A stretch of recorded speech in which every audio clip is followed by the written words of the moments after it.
Hey, welcome, all my right thinkers, and thank you for tuning into your board, Pfunk, Thinking Right, at my YouTube spot, doing what I do for you. Again, thanks for tuning in. If you tune in, you know what we do. Let's get this thing party. Let's get this thing started. Excuse me. I ain't got much time, so let me let you know what's on my mind. Today, writism, 25 rules to live by, storytelling.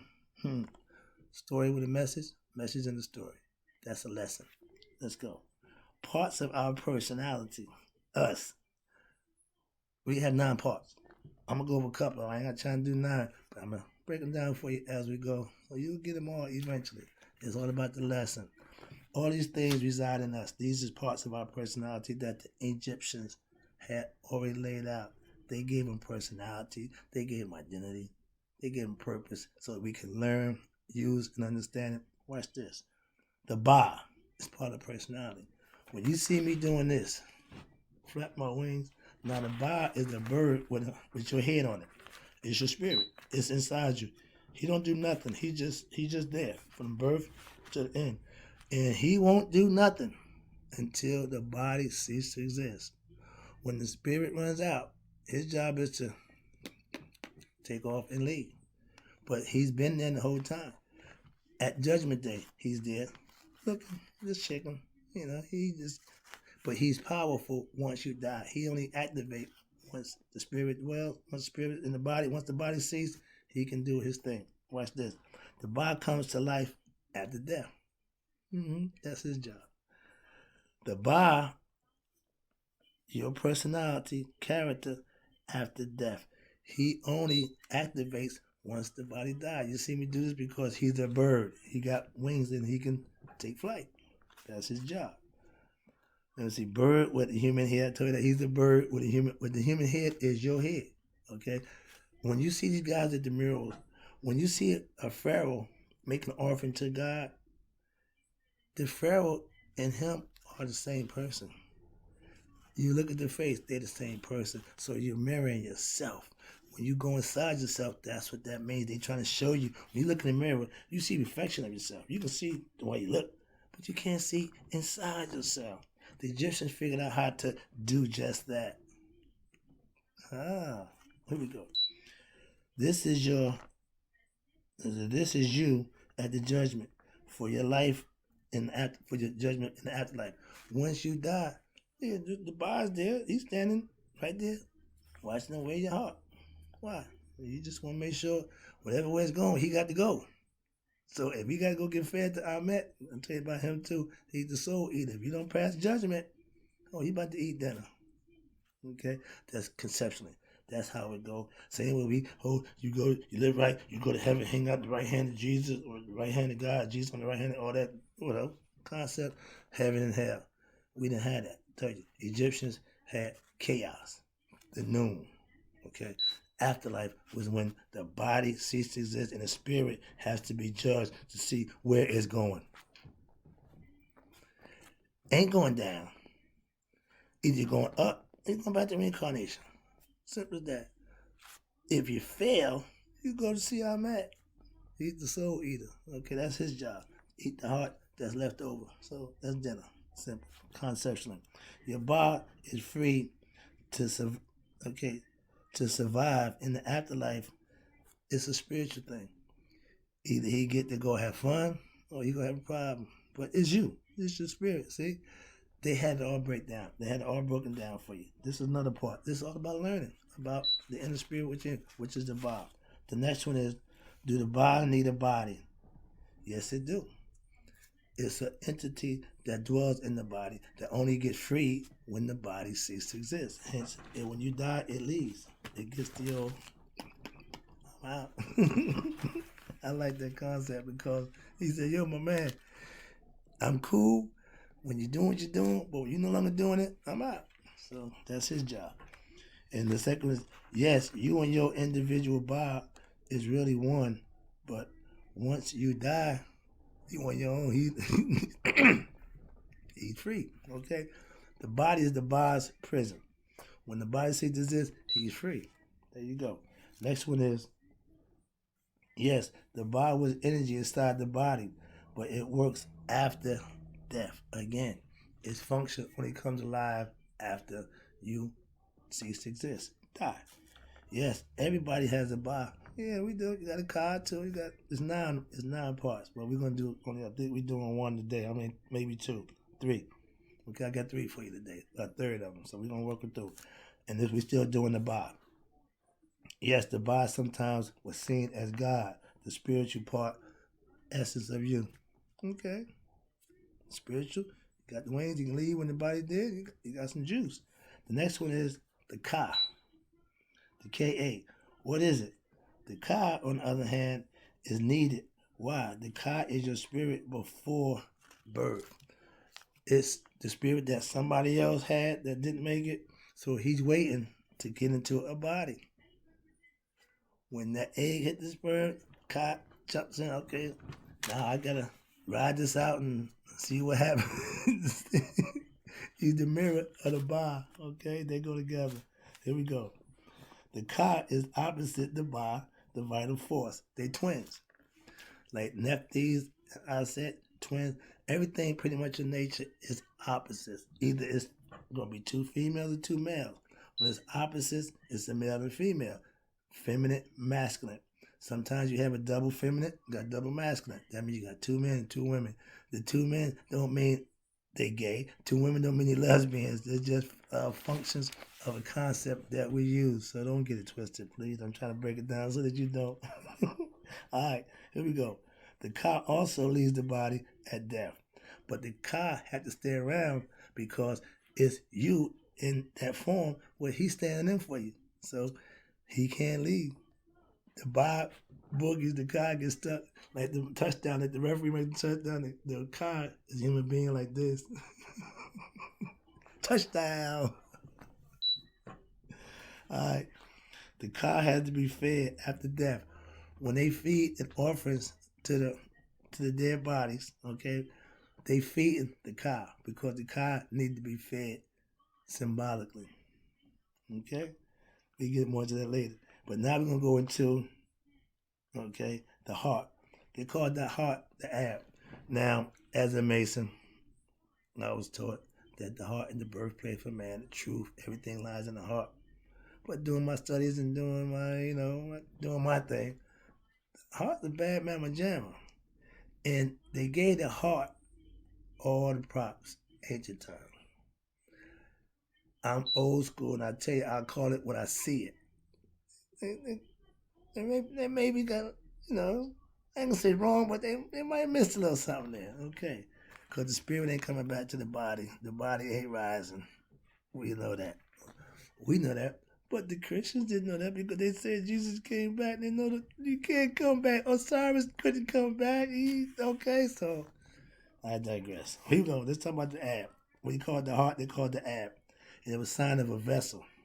Come in, help everything in man.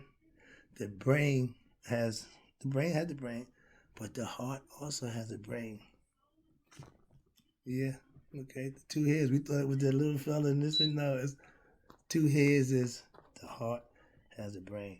When you put the heart brain with the conscious brain, that's a spiritual awakening. That's the marriage I've been telling you about. That's what's got to happen.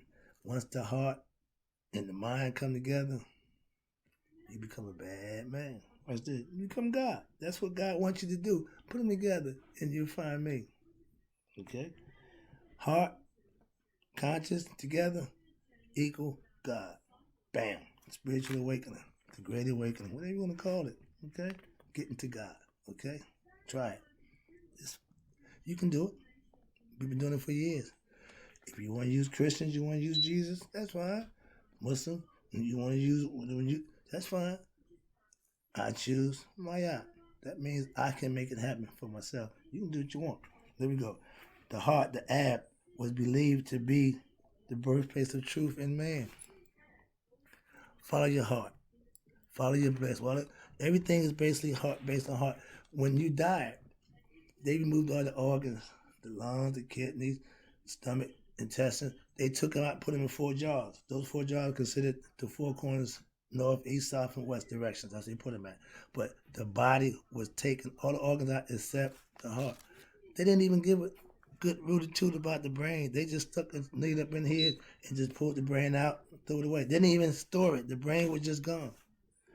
And I question that because you got to be conscious. The heart, mind, the mind that's in the heart, the brain that's in the heart, only can keep so much function. This brain do a lot more functions. That's how big the difference with that one. That's just my little personal quirk with that. I'll let that move on. I'll leave that alone. That's just another thing. The heart was so respected. It was the record keeper, the record keeper. Your heart. Yeah, that's what he judged at Judgment Day. They judging the heart. And if the heart was said to be heavier than the feather of Mayat, that means you had evil intent, jealousy, anger. You had issues that you harbored in your heart. That means you ain't been a true friend. You might not have been a true husband or a good wife. All these things weigh on the heart because the heart knows everything. If your heart says yeah and your mind says no, who you going to listen to? It's a personal thing. If the mind say no or the mind say yeah and the heart say no, who you going to listen to? That's a dilemma. If you got that dilemma, that tells you there's two things going on. I told you about that before. You know somebody else is in there, yeah. Heart, mind. They run simultaneously. They run in their own. But when they come together, now you got something working. That's the name of the game. Here you go. The heart was weighed because it kept emotions, etc. A light heart, make your heart be light as a feather, that means you are pure. When you purify or cleanse the heart by doing good deeds and things that you in life, that's called cleansing the heart, purifying the heart. That's an important part of being spiritually awakened. That's what that means. The next one is the heart was changeable, turn over a new leaf, so to speak. If your heart is black, if your heart, you just a bad person, that means you got a black heart, you just evil. Those are people with black hearts, that's what that means. Don't care about nothing, don't feel nothing for nobody. Those people deserve to die. This is just my take on it. But they're going to do bad things and they will hurt, harm, or kill others. We got wars going on now. You got serial killing going on. You got people snatching up people for body parts, sex trafficking. We got a whole bunch of stuff going on. Those people with black hearts. If you say, well, a rich guy said, I give you $50,000 just to give me a kidney, you ain't going to care about who that person you're going to get the kidney from. That's the black heart person. And the rich person, his heart just is black because he got somebody doing his bidding.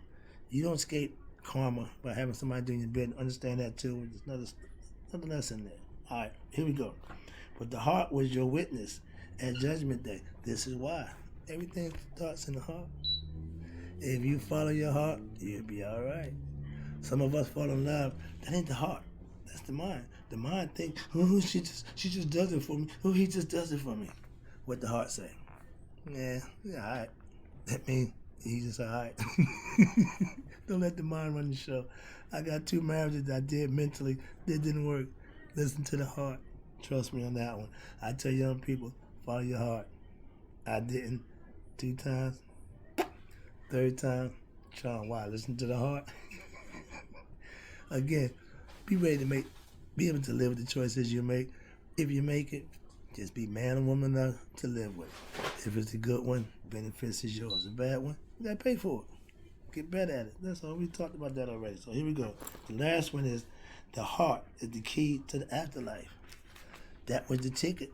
Because if the heart is pure, no malice, no envy, no jealousy, no desires, no perverted concepts and views, all right thoughts, all pure consciousness, all good deeds.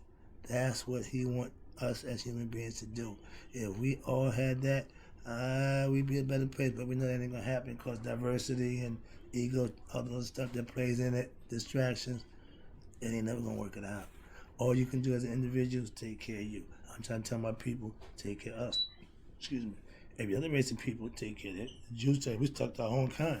The Russians, the only one to do it about it. The Germans, everybody got their own race. Black people, we so diverse, we ain't gonna come together. But if we thought the same thing about each other, that would take care of our problem. And I got something for that one too. Excuse me. Here we go. Your ab is the storehouse of truth.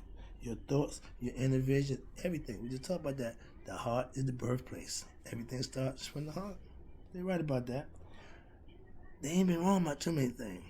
We get it wrong, but they had it all figured out before we even got to it. Your ab is God's seat in human beings. Pure of heart is God's way of letting you know, yeah, that's what I want from you. Do my will. Your ab has its own brain, and two brains working together in unison. That's this brain and the heart brain. This thing is serious, and it all ties in. I love the beauty part of it is if you follow it. Oh, that don't make sense. It makes so much sense. I ain't gotta preach it to you. I can teach it to you. All you gotta do is listen, use it, and you see for yourself. Then you become a teacher. Why? Because you know it's good. When we got something good, don't we want to share it? Don't we want everybody to have it? I do. Well, maybe some other people different. Some people want to, hoard it. We know them kind of people. But I'm a giver, okay? So I'm giving. If I got it, you got it. And I got plenty of knowledge and understanding of what I'm talking about, so you can get all that. Here we go. Your ab has been its own brain. Oh, okay, excuse me. No, we're not here. If your ab is not able to pass the judgment test, it gets fed to Amet. Amet is the half crocodile, half lion, half hippopotamus. And all he do is eat heavy-hearted souls. When they go on the scale, if the scale tip, and the scales of justice now, it's supposed to represent Maya. She's the scale. Sometimes she be the actual scale. She can make sure Anubis is there to make sure everything's calibrated right. Then you got Thought. He there keeping records. All these people are inside you. But these are characters, that's personalities that's inside man and woman. This is what it's all about. Getting that understanding, getting knowledge of self. You know these people. Why? They're part of you. They're you. The last one is, if your ab is lighter than the feather of Mayat, you get to go see Osiris, Asau, who sits on the throne, only going to deal with those who pass the test to get to him. So you don't just come up in there and say, well, I'm Pope so-and-so. Don't know the Pope. Don't know none of you guys by name. We know by deeds. We know by acts. We know by the contents of the heart. And Martin was good saying, I want to be respected. I want to be dealt with for the character of the man that I am. That was right. They do it at Judgment Day. They're going to judge you by the character that you live, what kind of life you live. That's all. They had that concept a long time ago. What happened? We really went left when it comes to doing the right thing. Take it from your boy, the master of living right, Mr. Right. It's all good when it's all right. Take care. I'll be back.